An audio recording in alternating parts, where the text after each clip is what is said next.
ধন্যবাদ। স্মরণ সভার সম্মানিত সভাপতি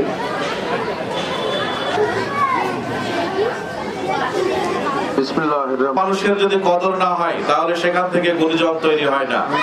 আজকে 26তম মৃত্যুবার্ষিকী আমি সহ 5 জন যাতে একসাথেই মৃত্যুবরণ করে। আর যুগ যুগ ধরে এই জন্যই করবো যে শহীদ ইয়াকুব আলী আম্মা ইয়াসিফুন ওয়া সালামুন আলাল মুরসালিন ওয়ালিল্লাহু হাক্কুন আলাইনা। ইয়া আল্লাহ রাব্বুল আলামিন 1999 সালের এই দিনের থেকে কয়েক খতম কোরআন শরীফ খতমকে ফিলিপনগরবাসী দৌলতপুরবাসী আজও তার নেছে তারই সহযোগিতা করেছে। সেরকম কাঠিল মাদ্রাসা এইরকম অনেক প্রতিষ্ঠানের সঙ্গে তুমি দিয়ে দাও মাবুদ।